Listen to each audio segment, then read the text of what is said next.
Entonces vamos a revisar eh, este primer punto, ¿no?, que acabamos de leer, que es del capítulo 1 de la Confesión de Fe, que habla de las Sagradas Escrituras. Ya la semana anterior, un hermano mencionaba la, el orden que tiene la Confesión de Fe. La Confesión de Fe va siguiendo un orden, más o menos siguiendo el esquema que tienen los tratados de teología, ¿no? Y la mayoría de los tratados de teología que nosotros conocemos, de teología sistemática, siempre comienzan hablando acerca de la revelación y cómo la revelación nos relaciona con la verdad. Ahora, lo que vamos a tratar hoy parte de una verdad fundamental para nosotros los cristianos, y es el depósito de nuestra verdad. Voy a compartir con ustedes entonces la presentación de hoy para que,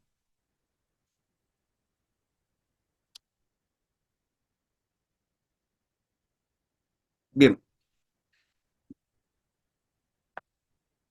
permítanme esta parte que siempre, aquí es. Entonces vamos a revisar hoy día de las secciones 1 a la 4 del capítulo 1. Vamos a ir siguiendo un orden de estudio de un estudio que hace Williamson acerca de la confesión de fe de Westminster, ¿no? Así que para aquellos que tengan el texto también lo pueden ir siguiendo desde ahí. Y si no, basta con que vayamos siguiendo la lectura de la confesión de fe que se encuentra en nuestra plataforma. Cuando Pastor, nosotros hablamos del... ¿Sí? no se puede descargar el material. Lo he intentado, pero no he podido. Ok, lo veo cuando terminemos, hermano mío. Ya. Mientras tanto, puede buscarlo en la web, también se puede ver, hermano Bernardo, en la iglesiareformada.com. También está la confesión de fe ahí.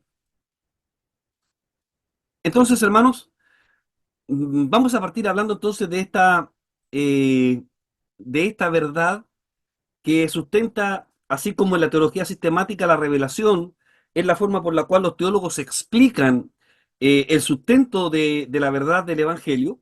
De la misma manera, la confesión de fe, siguiendo el mismo orden, va a establecer un fundamento sobre el cual se va a desarrollar toda la doctrina que a continuación se va a construir sobre esta verdad. Y vamos a partir hablando entonces en primer lugar acerca de la revelación de Dios y por qué esta revelación es tan necesaria para nosotros hoy día. En el párrafo que nosotros acabamos de leer, podemos deducir algunos puntos que son importantes, a lo menos 4 puntos que son importantes, que podemos desglosar este primer párrafo. El primero es que Dios se ha revelado en la historia de la humanidad a través de dos formas distintas: a través de la naturaleza y a través de las escrituras.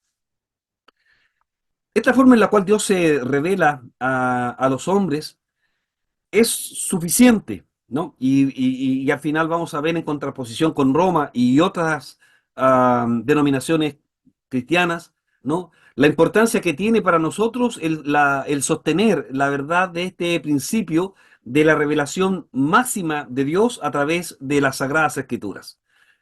Lo segundo que podemos deducir de la lectura que nosotros hicimos en esta hora es que cualquier hombre, cualquiera sea, en cualquier lugar, en cualquier época de la humanidad, nunca puede dejar de evadir, ¿no?, estas pruebas constantes de la existencia de Dios, que la tenemos, como lo menciona también el apóstol Pablo en la carta a los romanos, que tenemos por evidencia el solo hecho de la observación de la naturaleza lleva a cualquier hombre natural a una conclusión que se sigue de esa observación, y es que algo inteligente debe haber, a lo menos, ¿no?, detrás de toda esta creación. Pablo dice que debiera ser suficiente, pero a causa del pecado que hay en el corazón del hombre, se hace todavía insuficiente. para las personas, para aquellos que están sin Cristo, ¿no? A eso nos referimos.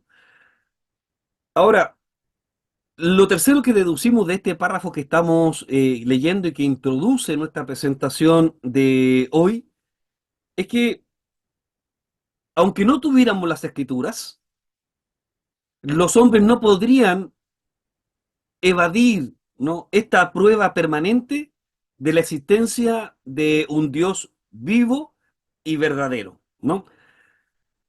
Vamos a ver un poco más adelante de a qué nos referimos con estas premisas que estamos comenzando nuestra presentación. Finalmente, el texto, nuestra presentación de este primer párrafo, concluye con que las escrituras son muy necesarias para el conocimiento salvífico acerca de Dios. ¿Por qué?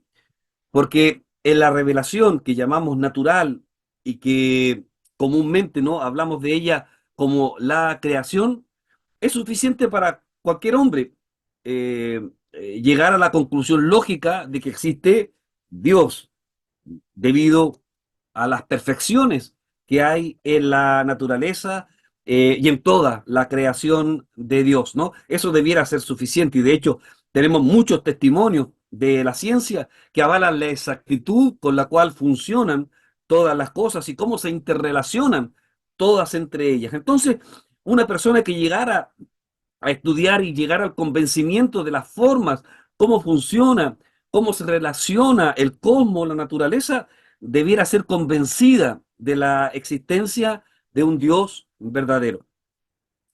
Pero la confesión dice que aun cuando, debido a nuestra caída, a nuestro pecado que está en nosotros, que heredamos de Adán, no nos permite ver en plenitud a Dios. Por lo tanto, se hace necesario, al observar la naturaleza y la creación, llegamos a la conclusión de que hay un Dios. Pero falta una segunda parte, por así decir, de esta revelación, que es que esa observación de la creación nos lleva a la conclusión de que existe Dios, pero no nos da antecedentes de cómo nosotros podemos relacionarnos con ese Dios. Y por lo tanto, es ahí entonces donde hablamos de la revelación especial, que es la palabra escrita, en este caso, de Dios, que contiene para todos los seres humanos los conocimientos necesarios para alcanzar la salvación. Sin embargo, uh, la experiencia de la humanidad nos muestra que, aún teniendo la naturaleza y la creación de Dios como una prueba irrefutable de la existencia de Dios, teniendo también las sagradas escrituras como el complemento de esa revelación de Dios, cabe preguntarnos, ¿es suficiente la escritura para hablarnos de Dios, de cómo podemos relacionarnos, de cómo podemos entender el mensaje de Dios para nosotros? Bueno, la respuesta es que es doble. Desde una perspectiva cristiana, de aquel que ha puesto su fe en Cristo, su fe salvífica en Cristo, sería suficiente con la escritura. Pero para el hombre natural, aún teniendo la revelación natural y aún teniendo esta revelación especial, siempre es insuficiente. De tal manera que se ha hecho costumbre, igual en medio de los cristianos, hablar de algunos cristianos, hablar de la insuficiencia de la revelación natural. Insuficiencia en el sentido de que hay muchos apologistas cristianos hoy día que fundamentan o tratan de enseñar la fe o mostrar la fe a través de evidencias, comillas, científicas acerca de la existencia de Dios. Y hemos visto a lo largo de la historia del cristianismo cómo, principalmente a partir de ciertas formulaciones filosóficas, principalmente con algunos conceptos aristotélicos y durante la Edad Media a través de Tomás de Aquino, se trató de explicar de una manera científica empírica la existencia de Dios. Cabe preguntarnos entonces si esta revelación que Dios ha hecho en su creación es una revelación insuficiente, ¿no? Para los seres humanos. Hay algunas cosas que son importantes que nosotros veamos. Primero, mencionábamos que los teístas, aquellos que llegan al convencimiento, por ejemplo, hay muchos filósofos que sin ser cristianos necesariamente, llegan al convencimiento, por ejemplo, de que hay un primer principio, ¿no? Que hay un ser supremo, aunque el corazón pecaminoso no lo lleve a reconocer a Dios. Por ejemplo, a partir del el mundo, ¿no? Como un gran efecto, se puede argumentar la posibilidad de una gran causa. Ustedes saben que una de las metodologías que utiliza la filosofía principalmente para llegar al convencimiento de que hay un Dios, hay una ciencia dentro de la filosofía, ¿no? O un área de estudio que se llama la ontología. ¿Han escuchado hablar de la ontología? Ok. La ontología es el estudio básicamente de la existencia. Eh, y los filósofos han llegado a la siguiente conclusión. Ellos acostumbran a dividir en dos categorías la existencia. Unas que por su carácter, ¿no? Debe necesariamente tener existencia por sí misma, que no debe depender de nada. Y otras existencias que se llaman contingentes, que necesitan de otros para su existencia. Por ejemplo, vamos a centrarnos en el hombre solamente, ¿no? Nosotros los hombres somos seres contingentes y no ontológicos. Ontológicos son aquella existencia que no necesita a nadie para vivir, que no necesita a nadie para existir, ¿no? Y nosotros somos contingentes porque nosotros necesitamos, por ejemplo, para poder existir, cada uno de nosotros necesitó a nuestros padres. Nuestros padres, para existir, necesitaron a sus padres. Y así la filosofía dice, podemos reconstruir de manera temporal que los seres humanos somos contingentes, que necesitamos de otras personas para existir. Pero el problema de la filosofía en este punto es que esta contingencia, esta necesidad de otro que nos dé vida, no puede ser una cadena infinita hacia atrás, ¿no? Eh, y en algún punto, tuvo que haber algo que le dio vida, ¿no? Que le dio existencia al primer ser contingente. Entonces los filósofos llegan a esta conclusión, como la contingencia no puede hacerse de manera infinita hacia atrás, tiene que haber habido un ser que no necesitó de otros seres y que a partir de ese ser entonces se provocaron todas las demás existencias. Entonces a los que llegan a esta conclusión y a este razonamiento son aquellos que llamamos los teístas, llegan a la convicción de que en la creación, por ejemplo, en la formación del universo, tiene que haber habido un principio inteligente, ¿no? De hecho, dentro de esta misma categoría está el hecho de que el universo, todo lo que nosotros conocemos como materia, tiene necesariamente que haber tenido un principio. ¿Qué lo provocó? Bueno, llegan a esa conclusión que se hace necesario entonces algo, ¿no? Que haya dado esta fuerza, este empuje para la creación. Tomás de Aquino, si ustedes han leído algo de Tomás de Aquino, ¿no? Él plantea la famosa teoría, ¿no?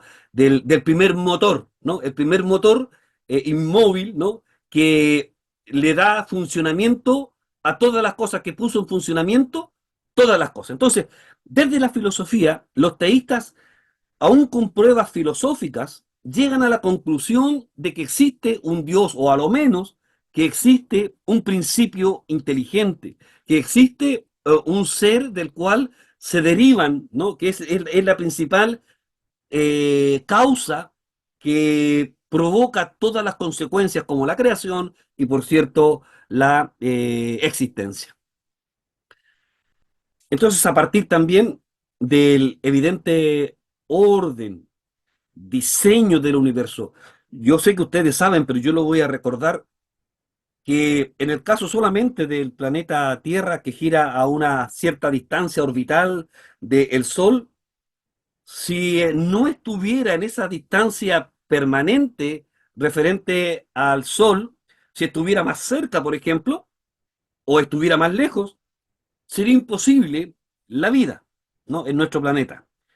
Entonces, estamos hablando de algo que nos toca a nosotros, pero en el macro universo podemos ver cómo todo funciona, cómo se interrelaciona, cómo hay un diseño que es evidente en la creación. Entonces, algunos científicos que no quieren llegar al reconocimiento de un ser eh, primordial del cual se derivan todas las cosas, simplemente argumentan o concluyen de que tiene que haber un principio inteligente, ¿no? No puede ser todo producto de la casualidad, ¿no? Es imposible, no existe, ¿no? De hecho, ustedes saben que solamente el hecho de la creación del universo, los científicos están de acuerdo que hubo un momento en que todo partió. Y los mismos científicos tropiezan en el sentido de que si antes de lo que ellos llaman la primera explosión, ¿no? El famoso Big Bang, y entre paréntesis es una teoría cristiana para explicar también la existencia de un primer principio, desde la perspectiva de la ciencia, la nada, lo que usted le pregunta a un científico que había antes de ese primer segundo, dice que no había nada, la nada no puede crear materia, por ejemplo. Es imposible. Por lo tanto, los científicos se pisan la cola en ese sentido y por lo tanto llegan a la conclusión, para no asumir de que existe un Dios o un ser creador, de que sí, es posible que exista cierta inteligencia en la creación. Entonces, a partir de la filosofía, a partir de la ciencia, es evidente, si estudiamos tanto la filosofía como la ciencia, es evidente que podemos argumentar la existencia de Dios. Pero también si lo llevamos a un tercer punto que tiene que ver, por ejemplo, con la moral, que todos los seres humanos somos seres morales, ¿no? Independientemente de la cultura en la cual nosotros estemos, todos tenemos cierta moral que nos permite la convivencia con otras personas. Hay reglas que están establecidas de convivencia entre los seres humanos, independientemente cuán remota sea, pensando en algún grupo tribal que pueda existir en algún momento, en algún lugar muy apartado de la sociedad. Ellos también tienen códigos morales que los hace permitir diferenciar dentro de su contexto qué cosas son permitidas y qué cosas no. ¿Quién coloca esas leyes, ¿no? en la conciencia, en el corazón de los seres humanos? Entonces estamos hablando que también nosotros mismos somos pruebas vivientes de que hay una ley moral en cada uno de nosotros. Entonces, ¿a qué conclusiones llegan, por ejemplo, los teístas? Bueno, desde la perspectiva de la filosofía, es probable que exista un Dios, ¿no? Es probable. Desde la perspectiva de la filosofía, tiene que haber algo que le dio existencia a todos los seres contingentes. Tiene que haber algo, tiene que haber necesariamente algo, aunque ellos renuncien a llamarle Dios. En segundo lugar, una conclusión que debiera llevarnos también estas reflexiones, incluso estas reflexiones en la ciencia, es que si existe un Dios, como dicen los filósofos a través de su razonamiento, los científicos, si existe un Dios o un primer principio, necesariamente ese primer principio o ese Dios o ese ser pensante original, necesariamente tiene que ser el Dios de las Sagradas Escrituras, ¿no? No puede haber otro, ¿no? Tiene que ser necesariamente este Dios. ¿Por qué? Vamos a ver más adelante, porque este Dios se revela a los seres humanos y nos traspasa, ¿no? La información de quién es Él, ¿no? De ahí la importancia que tienen estas conclusiones a las cuales llegan los filósofos, también los científicos. Ahora,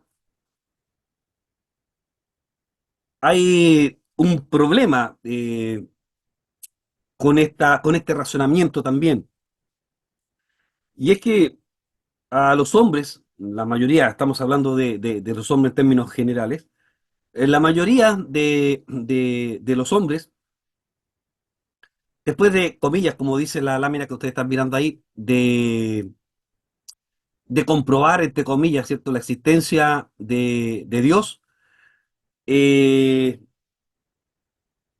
uno debería, a lo menos, ¿no?, llegar a la conclusión, ¿no?, de que hay evidencia suficiente de la existencia de Dios, desde la perspectiva de la filosofía, desde la perspectiva de la ciencia, desde la perspectiva también de la moral. Sin embargo,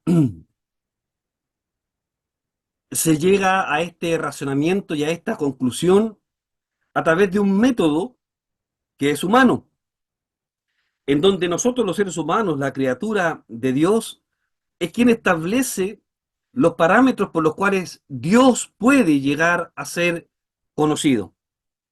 Y esto es interesante de plantear, hermanos, porque lo que significa esta declaración que estamos revisando es que a veces, por mucha evidencia incluso que podamos presentar a los incrédulos acerca de pensamientos filosóficos, de razonamientos filosóficos a través de la ciencia misma, eh, aún así estos estándares pueden ser no suficientes para estas personas. Pero que además, y es el punto que quiero llegar, es que este no es la metodología y no es la forma que Dios estableció para llegar al conocimiento acerca de Él.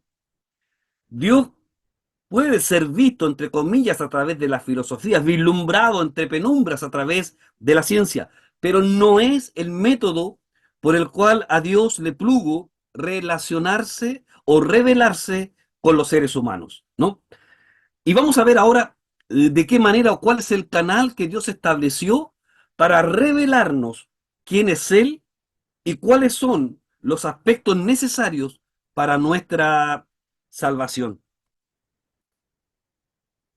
Bueno, finalmente la conclusión, ¿cierto?, que llegan los teístas cuando tienen toda esta evidencia acerca de Dios es que ellos llegan a la conclusión de que pueda que exista un Dios, pero no llegan a la conclusión de este Dios verdadero que nosotros creemos, ¿no?, y depositamos nuestra confianza en Él.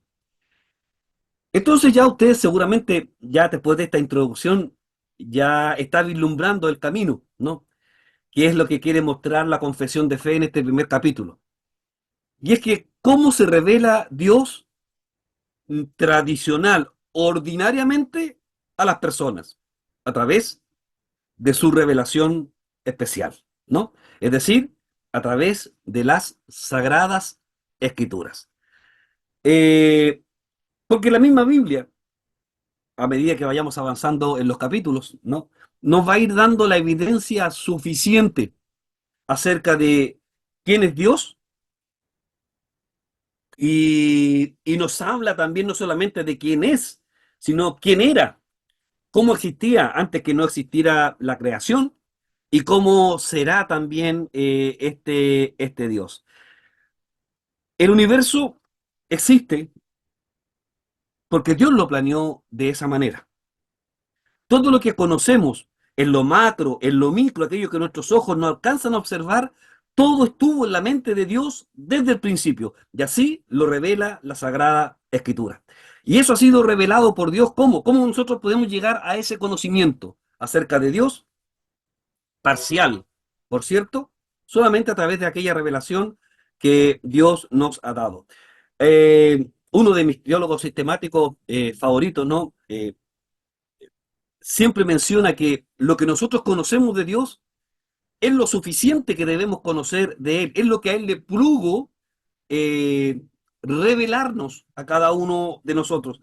Y por lo tanto hay ciertos aspectos de Dios que no nos han sido revelados y que por lo tanto no vamos a poder llegar hasta ellos, por lo menos en esta parte de la eternidad.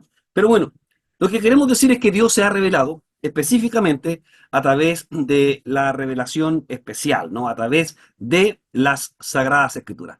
Veamos algunos elementos que me parecen interesantes que los mencionemos como fundamento bíblico, que cómo Dios se revela y cómo Dios nos cuenta quién es Él, cómo Él se nos presenta como un Dios creador. El Salmo 19:1, voy a tratar de leerlo sin cantarlo, ¿no? Dice, los cielos cuentan la gloria de Dios y el firmamento anuncia la obra de sus manos. Un día emite palabra a otro día y una noche a otra noche declara sabiduría. No hay lenguaje, no hay palabra, ni es oída su voz. Con este hermoso Salmo 19, ¿no? Se nos declara acerca de quién es Dios y cómo Dios ha obrado en toda la creación. Por lo tanto, toda la creación, toda la creación declara de que hay un Dios y ese Dios es el verdadero Dios. Pero no solamente eso, toda la creación de Dios declara que Él es glorioso por la perfección de su creación. También la Biblia reclama y nos declara a cada uno de nosotros que Dios es creador de todo lo que existe. Y no solamente es el creador. Yo no sé, hay una imagen muy linda que generalmente cuando se enseña teología sistemática se enseña esta imagen, y es que algunas personas pueden llegar a tener la idea de que Dios cuando crea todas las cosas es como que tomó un reloj de estos antiguos, estos despertadores, ¿no? De antiguos, y que le dio cuerda y dejó a este reloj sobre un mueble y ese reloj funciona solo y Dios se sentó de brazos cruzados. Pero eso no es el Dios que nos muestra las Sagradas Escrituras. Las Sagradas Escrituras nos muestra a un Dios que sigue gobernando, que sigue creando y que en su Hijo, nuestro Señor Jesucristo, se sostienen todas las cosas que nosotros conocemos. Entonces es un Dios creador, es un Dios que sostiene, es un Dios que cuida a su creación, específicamente también a nosotros como a sus criaturas. Bien, ¿cómo se ha revelado Dios?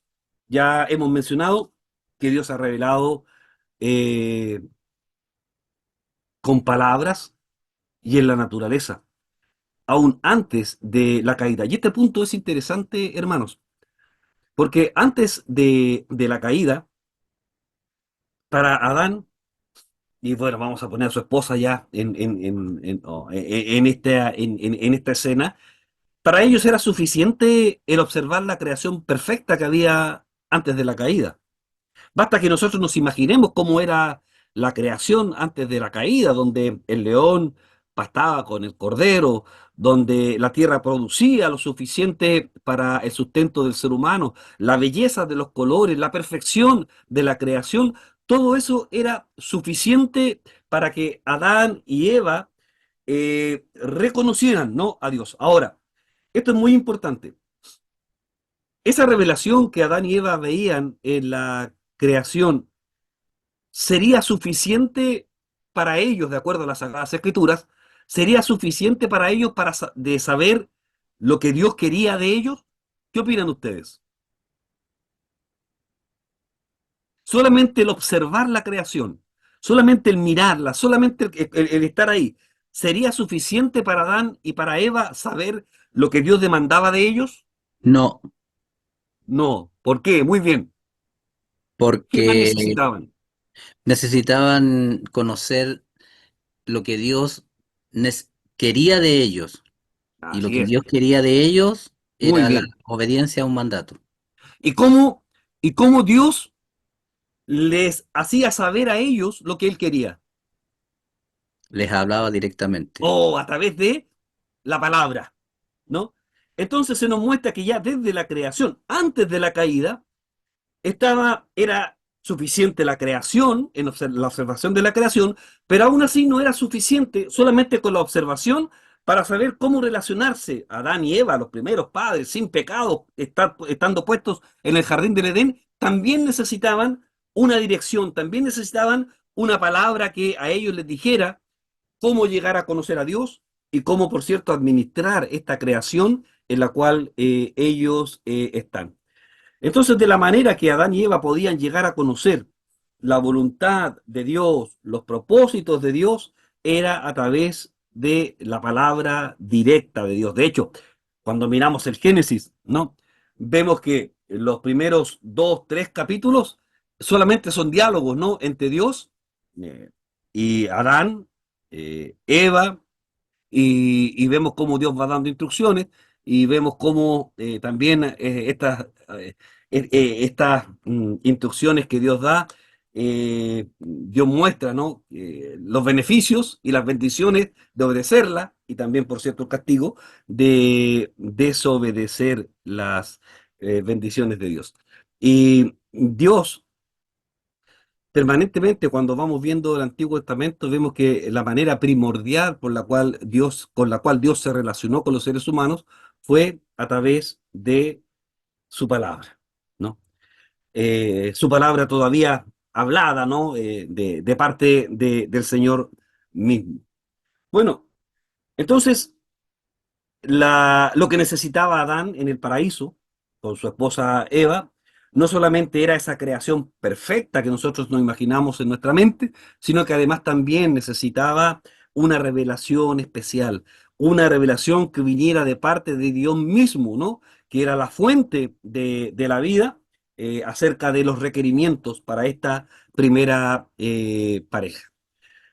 Hermano Nelson, ¿sí? Pastor, una consulta. ¿Qué rol podría jugar ahí Romanos 2:15 cuando habla, bueno, que la ley de Dios está escrita en el corazón, digamos, del hombre, cosa que no tiene excusa alguna, parafraseando un poco me Ujú. parece lo que dice Romanos 2:15, relacionado con lo que estamos hablando respecto de la revelación de Dios? Sí, En, en específico, como no sé, como que estoy tratando de calzarlo un poquitito en lo que estamos, en la materia, ese punto. ok.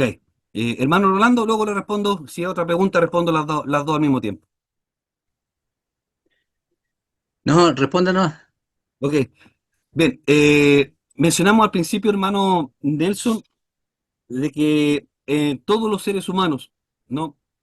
Hay un principio moral, hay un principio ético. El hombre sabe independientemente, mencionamos que por muy remoto que fuera el lugar de vivencia de un hombre, siempre en su corazón hay cosas que sabe que son buenas y que son malas, ¿no?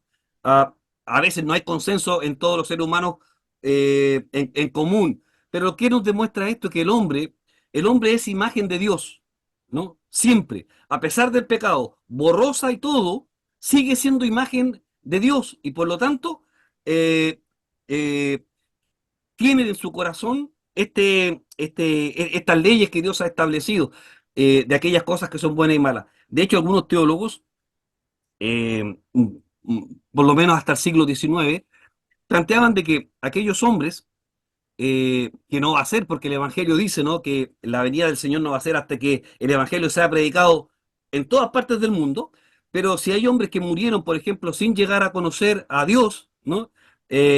Algunos teólogos sostenían que van a ser juzgados, ¿no? Precisamente por la ley de Dios que estaba en el corazón de ellos, por leyes morales, ¿no? Es algo para discutir, yo lo estoy mencionando solamente, ¿eh? No estoy diciendo que eso sea así, ¿no? No conozco la voluntad de Dios en eso, pero sí, hermano Nelson, el hombre tiene la voluntad, tiene las leyes del Señor en el corazón, aunque a causa del pecado, esas leyes están borrosas, ¿no? A veces somos capaces, de hecho, suprimimos, luchamos para borrar la ley de Dios que está en nuestros corazones. Hermano Rolando, ¿sí? Sí, solamente lo que yo creo, no sé, usted me dice si está bien o mal. Eh, lo que creo yo y lo que pasa es que antes que Adán pecara, era bueno, no tenía pecado en sí mismo. Y él, tal como usted dijo, él fue hecho a imagen y semejanza de Dios, así que él podía. tenía todas las posibilidades de obedecer y tenía la ley, como dicen después más adelante, la palabra de Dios dice que está inscrita en su corazón, en su ADN, de cuando Dios lo formó. ¿Por qué? Porque cuando lo creó a imagen y semejanza de Él, y más aún, Él determinó que era bueno en gran manera, era perfecto. Así que antes de que pecara, él tenía la cualidad del que tenía ese Perfectas. conocimiento, lo Así tenía es. ya. Después del pecado ya ahí la cosa se deterioró y ya sabemos lo que es, lo que pasó después. Siguen todavía, pero borrosa, ¿no? Siguen difusa todavía. Pero Claro, interesante lo que plantea el hermano Rolando, porque si en el relato del Génesis nosotros vemos que apenas comió Adán con su esposa, supieron que estaban desnudos, ¿no? Inmediatamente, ¿cierto? Supieron que habían fallado a la ley que Dios no solamente había puesto en sus corazones, sino que además se las había revelado de manera especial a través de su palabra, ¿no? Entonces sí, eh, antes de la caída, por cierto, estaba plenamente en el corazón del hombre la ley del Señor. Luego de la caída, esas leyes todavía siguen vigentes en todos los seres humanos, aunque por cierto ya a causa del pecado contaminadas totalmente. Entonces, hermanos, después del pecado, de la caída del hombre, ya sabemos por la enseñanza bíblica, ¿cierto?, que todo ser humano, todas las áreas del ser humano han sido corrompidas.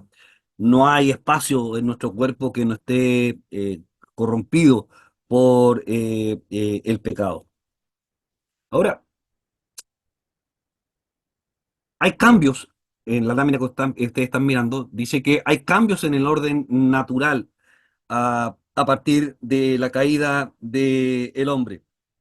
Hay un texto que tenemos ahí, por favor, si alguien lo puede leer, Gálatas 3:18.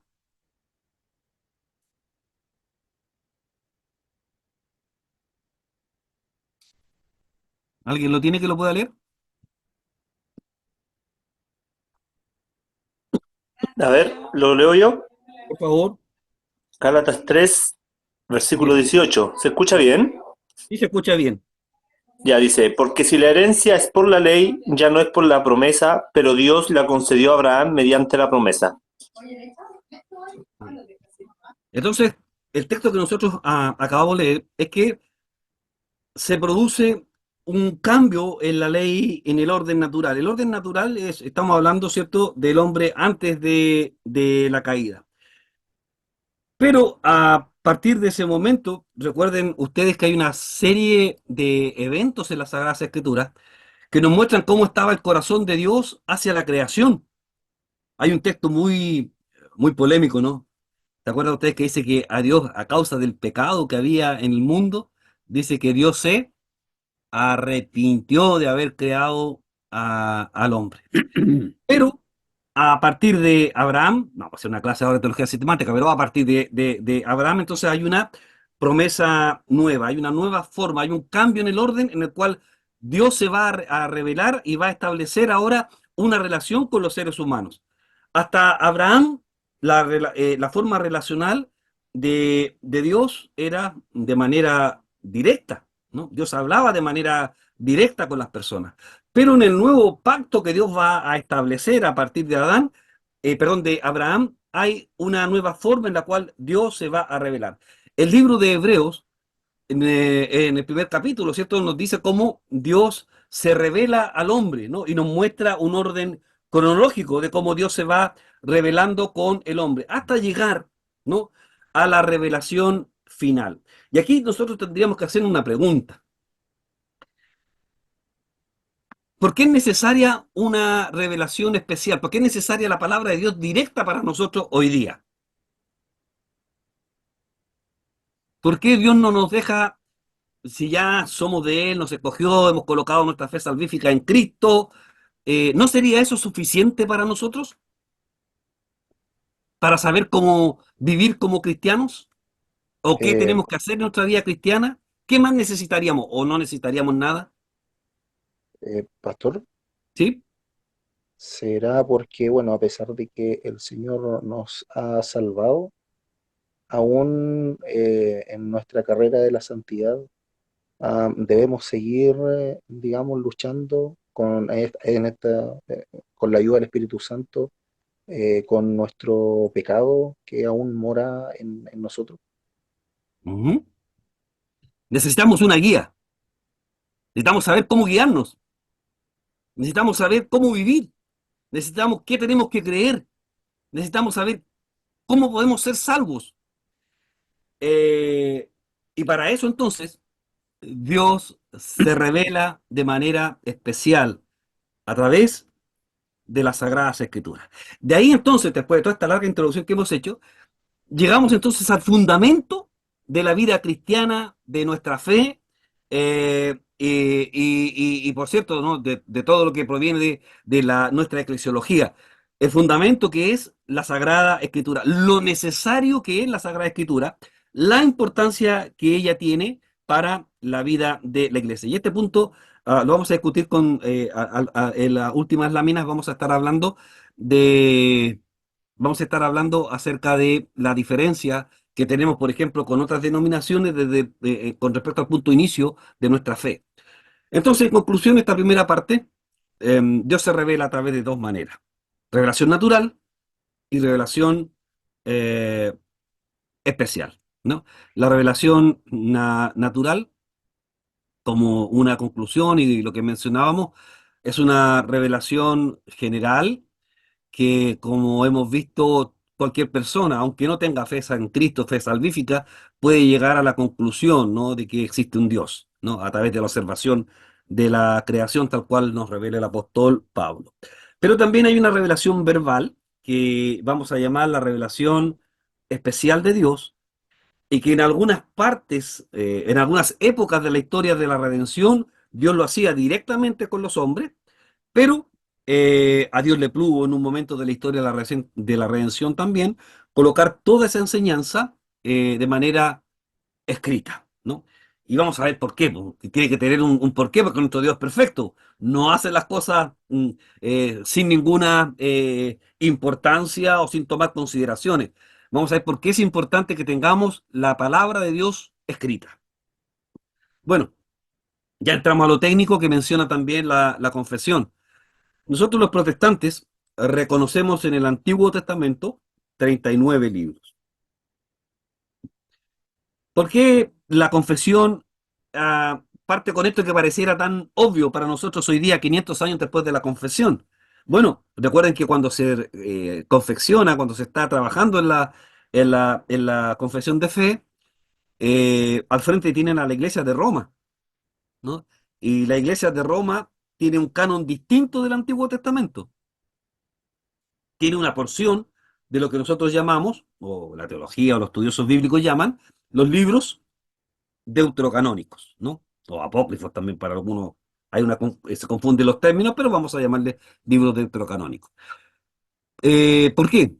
Bueno, a los que hicieron introducción a la Biblia, ¿cierto? Saben, ya explicamos el por qué los romanos tienen más libros y nosotros tenemos menos. Pero nosotros partimos de esta suposición que sostenemos que solamente hay 39 libros que fueron revelados, ¿no? En el Antiguo Testamento y, por cierto, 27 en el Nuevo Testamento. Fuera de estos 66 libros, no hay más libros inspirados. No, no hay más, ¿no? Por mucho que ahora aparezcan, ¿cierto? Que se encontró el evangelio no sé, pues de Magdalena, el evangelio de Judas, no sé, una serie de libros que ustedes seguramente deben conocer, estas noticias que cada cierto tiempo sacuden el ambiente cristiano, ¿no? Pero estos son los libros que fueron revelados por el Señor para su iglesia. Bueno, tratemos este punto de las Santas Escrituras. 5 cositas que tenemos que considerar con respecto al tratamiento de las Sagradas Escrituras. Primero, ¿por qué es necesaria la revelación? Porque, recuerden ustedes que hasta antes de la caída, Dios hablaba directamente con las personas. Pero luego de la condición de caída del ser humano, Dios cada vez fue eh, espaciando más esta forma de relacionarse tan cercana con su creación. Y por lo tanto, en este proceso progresivo de revelación de Dios hasta la culminación en nuestro Señor Jesucristo.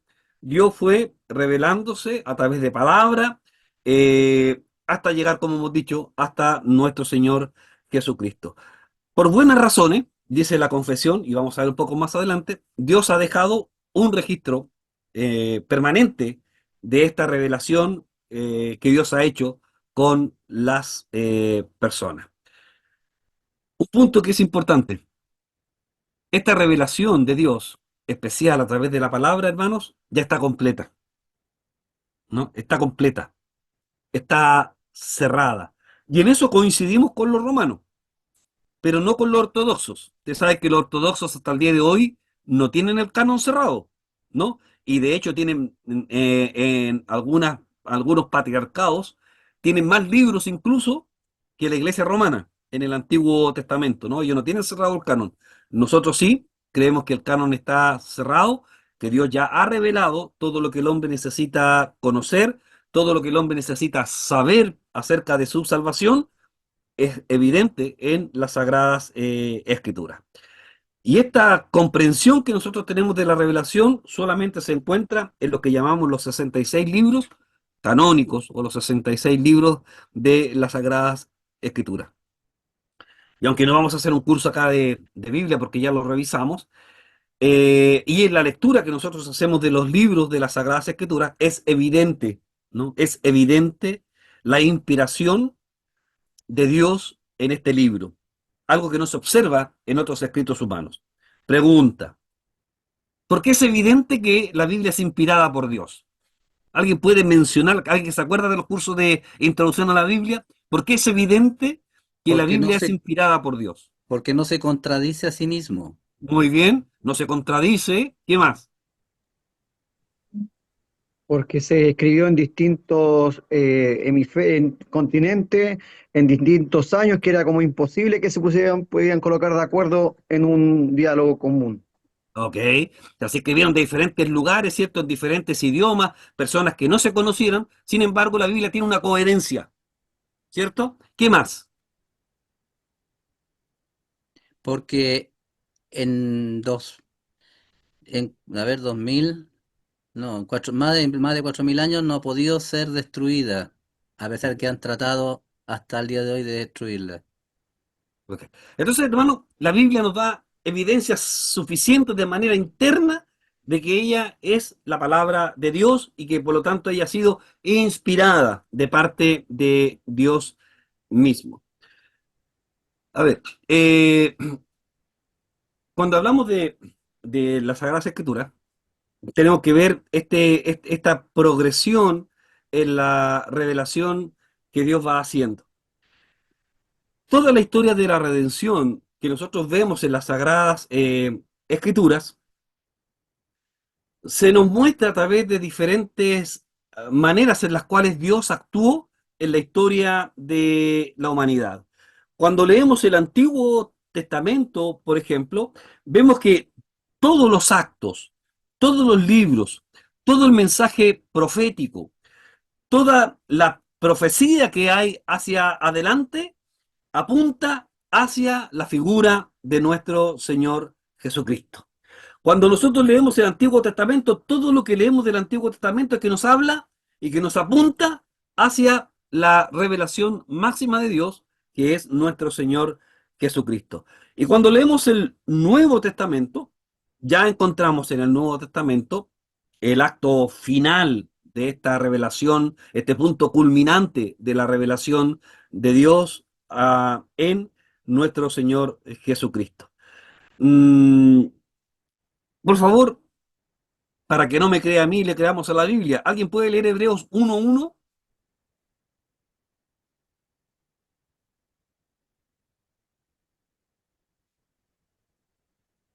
Hebreos 1:1.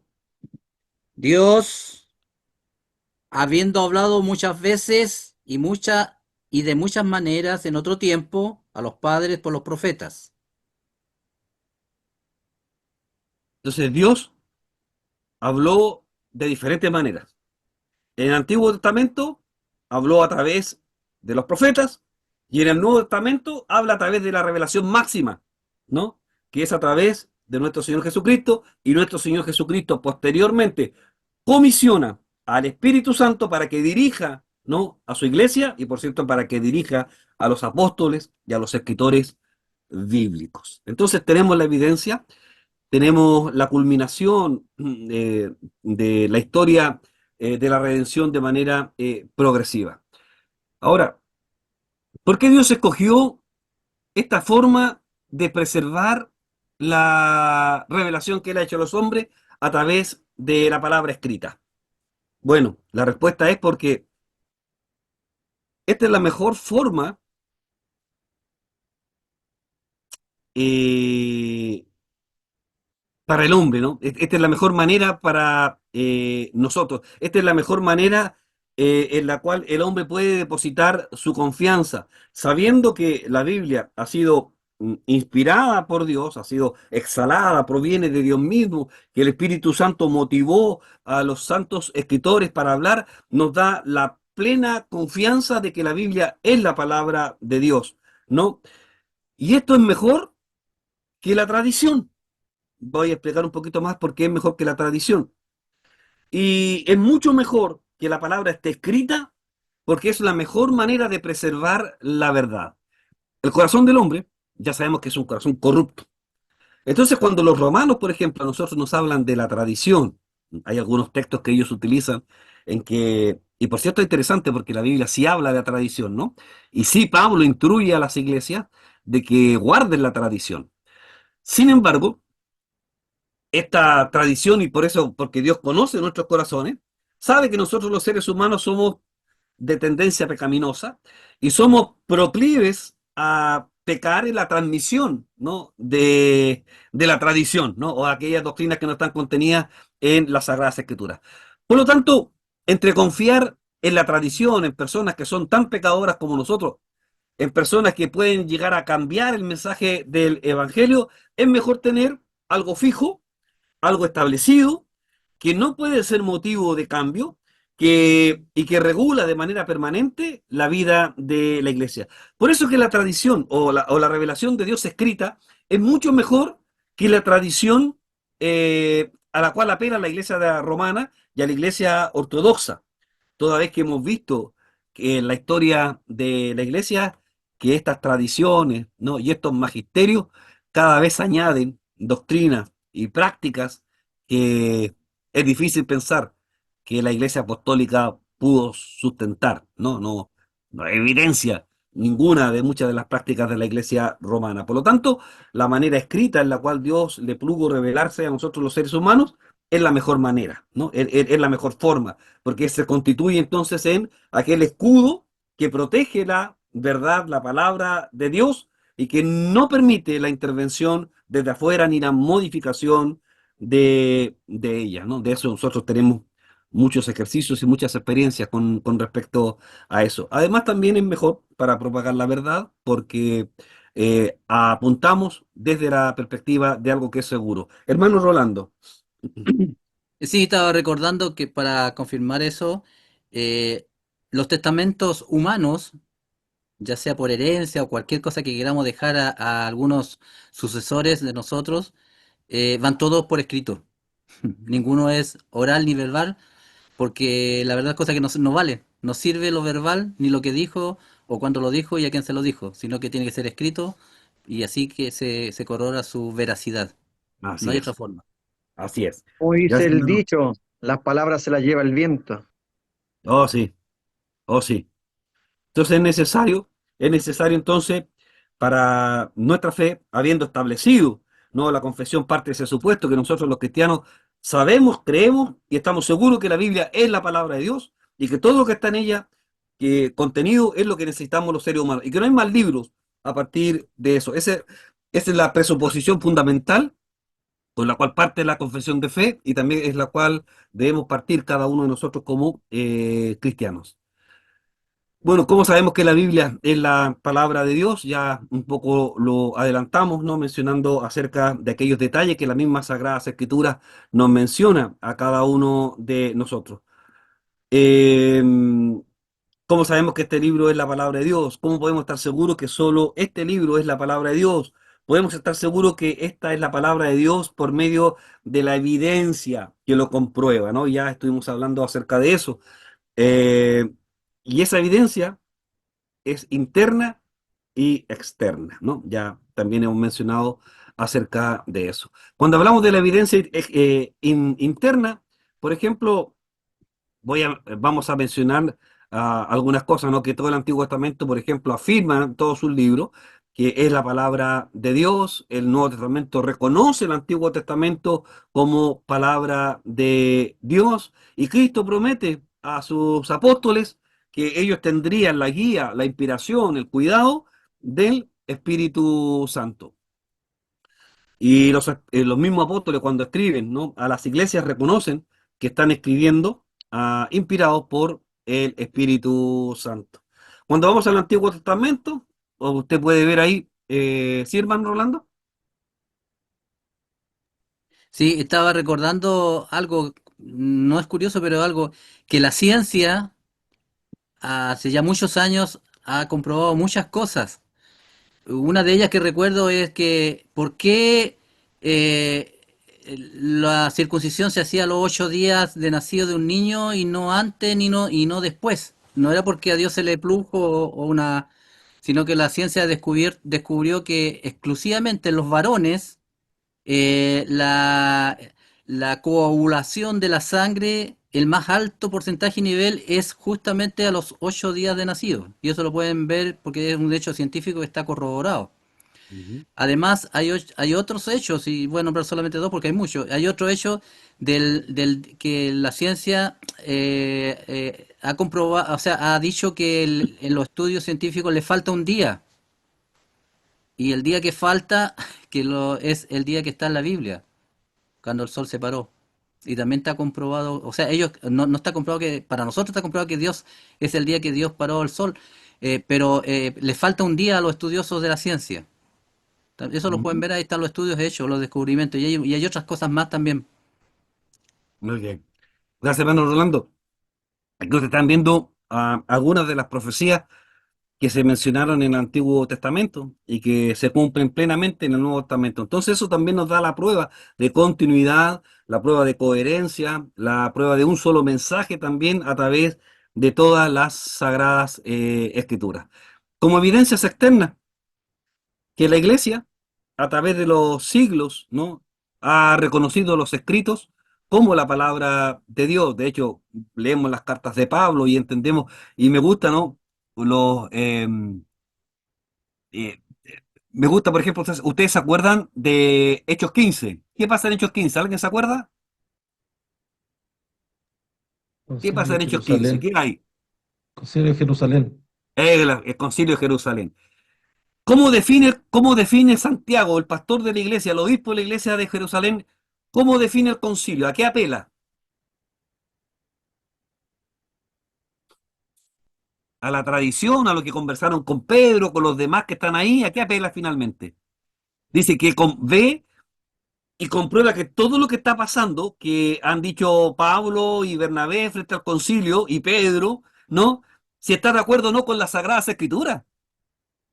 Y esa se transforma entonces en la norma para la iglesia, ¿no? Entonces la iglesia desde el principio, desde este primer concilio cristiano, toma la palabra de Dios como reconocimiento de que es la verdad revelada por Dios. Y a través de los siglos también tenemos muchos ejemplos, pero solamente quiero mencionar eso. Y ese es un buen versículo para los romanos, ¿no? Cuando dicen que la tradición es más importante que las Sagradas Escrituras, ¿no? Siempre en la Biblia, los hermanos de Berea, cuando escucharon a Pablo, hermano, cuando los hermanos de Berea escucharon a Pablo, el predicador por excelencia, escogido por Dios con esa misión, los hermanos de Berea no le creyeron al tiro a Pablo. O sea, bueno, sí, le creyeron. Pero ¿qué hicieron para ver si el mensaje era de Dios? Recurrieron a las escrituras, ¿no? Escritura. Y Pablo escribe a las iglesias, dice, ustedes hagan todo lo que hemos dicho, ya sea por palabra o por carta, ¿no? O sea, haciendo alusión a esta importancia que tiene para la iglesia. Desde el principio de la historia de la iglesia cristiana, el acceso y tener la palabra de Dios como fundamento de nuestra fe. Eh, Esto en contraposición de la pretensión romana y también de los ortodoxos de que la iglesia pudiera tener más autoridad que las Sagradas Escrituras, o que ellos son los únicos que pueden interpretar de manera correcta las Escrituras, porque la historia nos muestra que a lo largo de la historia de la iglesia cristiana, tanto la iglesia romana como la iglesia ortodoxa, ha errado muchas veces, no muchas veces, ha errado siempre, no, bueno, siempre no, a partir del siglo cuarto en adelante, ha errado, por cierto, en la interpretación de las Sagradas Escrituras, ¿no? Añadiendo elementos y conceptos que distan mucho de la enseñanza apostólica. De hecho, yo no me imagino a Pedro o a Pablo prendiéndole vela a los muertos, por ejemplo, o quemando incienso en los cultos cristianos, o adorando y Indulgencia. venerando a María, por ejemplo, ¿no? Es algo impensado para nosotros, como la iglesia, tanto ortodoxa como romana, asume ese rol de intérprete correcto de las Sagradas Escrituras. Bueno, pero siempre, y esto es importante, que la historia de la iglesia, aun cuando tengamos diferencias con Roma, Roma también no tiene en alto el valor de las Sagradas Escrituras, pero extrapolándonos a nosotros los cristianos, eh, para nosotros los cristianos evangélicos, protestantes, como queramos apellidarnos, siempre la Biblia ha sido, ¿no?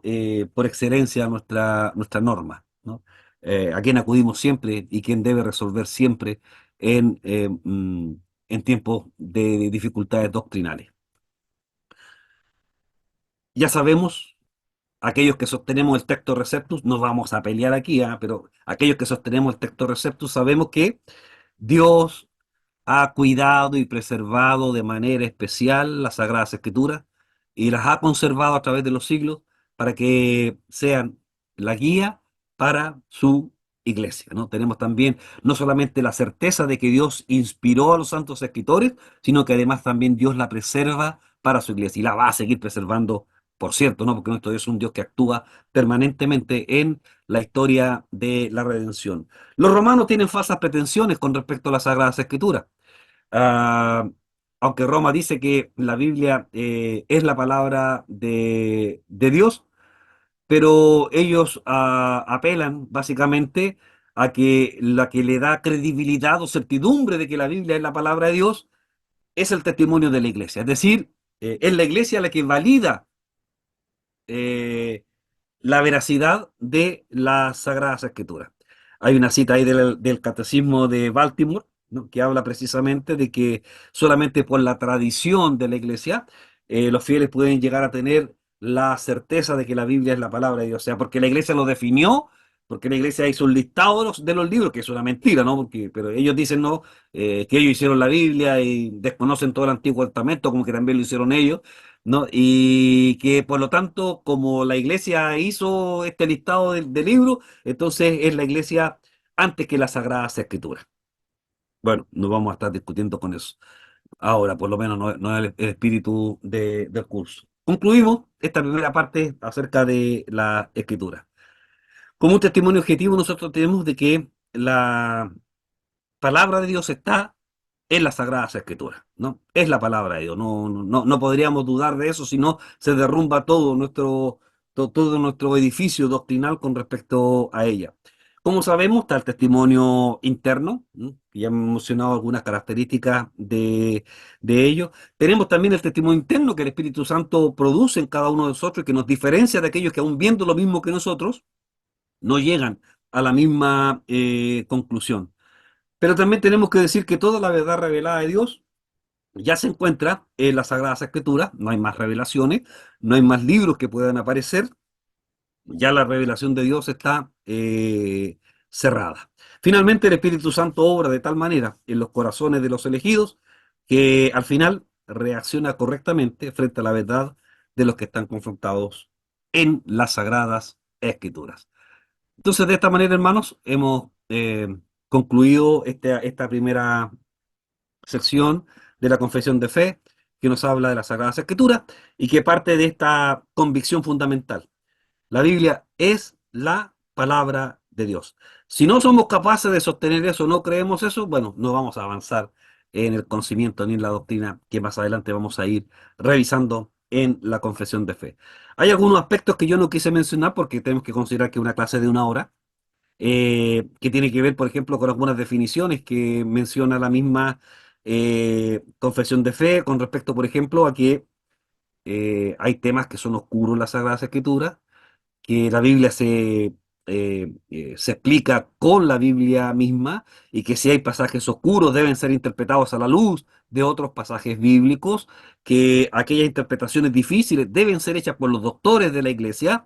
eh, y bueno, vamos a ver un poco más adelante cuando hablemos de la adoración. eh, que por qué se hace esta observación de que los maestros de la iglesia son aquellos que deben hablar de la Biblia. Esto, por cierto, va en contraposición con lo que enseñaron los luteranos. Lutero después se arrepintió, ¿no? Esa cosa del libre acceso a las Sagradas Escrituras y la libre interpretación de cualquiera, ¿no? Lutero después tuvo que, como decimos nosotros, recular con respecto a esa...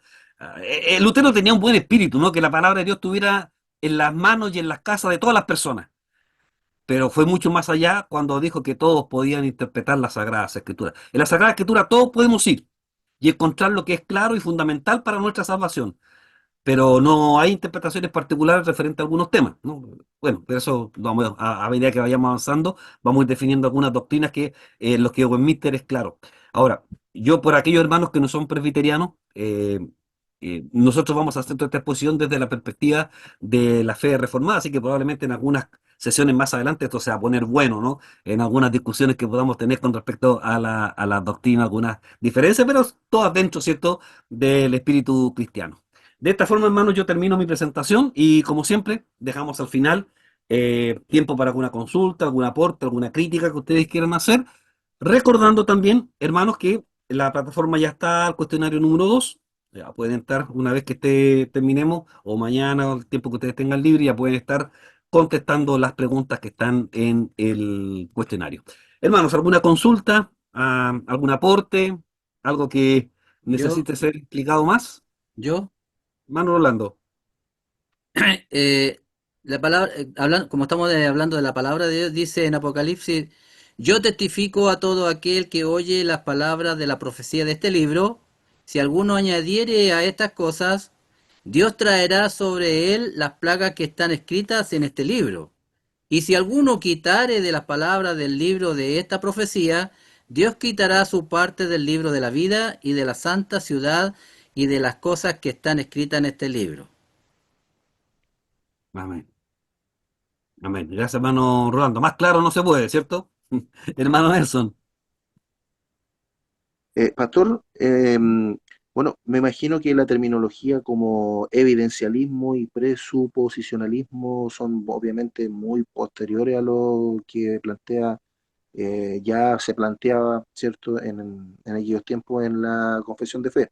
Pero con la, digamos, revelación natural y a través de las escrituras, el evidencialismo y el presuposicionalismo van como en la misma línea o obedecen a algo diferente respecto a lo que No, estamos estudiando. van por caminos separados, hermano Nelson. El presuposicionalismo es Presupone. aquella premisa fundamental y básica con la cual todos los cristianos partimos, que es la certeza que el Espíritu Santo coloca en nuestros corazones y nos convence de que la Biblia es la palabra de Dios, ¿no? Y que la Biblia es toda la palabra de Dios. El evidencialismo lo que hace es buscar pruebas, ¿no? Y ya vimos que las pruebas no convencen a las personas necesariamente. De hecho, yo me acuerdo siempre cuando hacía clases, yo era profesor, bueno, todavía, pero hacía clases de historia, y me acuerdo siempre que a mi alumno le decía, era profesor de enseñanza media, y yo estaba seguro, decía, cuando hablamos, tocábamos temas relativos a la religión, yo estoy seguro que si Jesús apareciera hoy día al medio del patio del colegio y lo vieran todos los alumnos del colegio, ¿usted cree que eso convertiría los corazones de las personas? Si no pasó cuando vino Jesús la primera vez, ¿no? Entonces el evidencialismo, hermano Nelson, ah, bueno, hay algunos autores, ¿cierto? Como Josh McDowell, por ejemplo, que acostumbran a escribir en ese sentido, buscando las pruebas, y Dios tenía razón, y la Biblia tenía razón, y se muestran... no, eso definitivamente no convence. El presuposicionalismo parte de la base de que el Espíritu Santo ha convencido cada corazón del cristiano y parte de esa evidencia. La fe no necesita pruebas, ¿no? La fe no necesita evidencia. De hecho, Jesús Me encanta ese pasaje de Jesús, hermano, cuando se aparece a sus discípulos, ¿no? ¿Se acuerdan ese pasaje? Pero espectacular, ¿no? Eh, Tomás no quiere creer, lo está viendo al frente, lo ve, lo está viendo Tomás, al Señor en la puerta que está con ellos. Y Tomás, yo no creo, no voy a creer. ¿Hasta cuándo, dice Tomás? Hasta cuando él compruebe, hasta cuando él tenga evidencia de que Jesús verdaderamente ha resucitado. Y el Señor le permite como un acto de misericordia. Pero ¿qué es lo que dice el Señor? Que son bienaventurados quienes, Que creyeron. Los que los que creyeron no sin vieron, ver, los que no no, los que vieron y no creyeron. tocaron, los que no palparon, los que no tuvieron evidencia, pero que creyeron. ¿Por qué? Porque la fe viene por el oír. ¿Y el oír qué? La La palabra palabra de de Dios. Dios. Entonces hay una cadena que no se puede cortar. Entonces, hermanos, esos son caminos distintos, ¿no? Y que no necesariamente el evidencialismo va a convencer. A lo más, como lo hace la filosofía y como lo hace también la ciencia, puede hacer llegar a la convicción a las personas de que algo puede haber, pero no es el Dios revelado de las Sagradas Escrituras. No sé si alguien más quiere hacer otra consulta, hermano, algún aporte. Si no, ya para ir terminando hoy, no tenemos más. Bueno, mañana en la mañana entonces va a estar disponible la grabación. Si ustedes la quieren repasar, entren a la... no creo que sea necesario ver la grabación, pero sí pueden revisar el capítulo 1 de la confesión y con eso ya pueden contestar también el cuestionario. En este punto no tuvimos mucha discusión porque todos coincidimos, la mayoría, ¿no? Creo que todos coincidimos lo mismo con respecto a nuestra apreciación de las Sagradas Escrituras. Pero a medida que avancemos ahí en el culto, la adoración, el Día del Señor, yo creo que ahí se va a poner un poquito más buena la cosa, ¿no? Bien, vamos a despedirnos, hermanos, vamos a orar, vamos a pedirle a nuestro hermano Luis, por favor, si puedes pedir al Señor que nos cuide en el descanso de esta noche y que nos bendiga. Amén. Dios eterno, Juan Padre Celestial, gracias te damos por este día. Gracias porque tú siempre eres bueno con nosotros. Gracias por este tiempo que hemos tenido de estudio en torno a tu palabra, Señor. Gracias porque ella siempre nos habla, nos ministra, nos enseña y nos guía en este camino. Te agradecemos porque tú la has preservado hasta nuestros días, porque ella es viva y eficaz, porque Amén. ella toda es inspiración tuya. Así es. Y gracias porque cada día ella nos bendice y es alimento para nuestras vidas. Te adoramos y te bendecimos. Cuídanos en nuestro descanso, Señor. Bendice a cada uno de mis hermanos que está aquí. Gracias por todo en el nombre de Jesús. Amén. Amén. Amén. La semana entrante, hermanos, volvemos a nuestro horario habitual, ¿no? El día habitual. Que Dios les bendiga. Ok, chao. Bendiciones a todos. Chaito, chao, chao. Chao. Hola.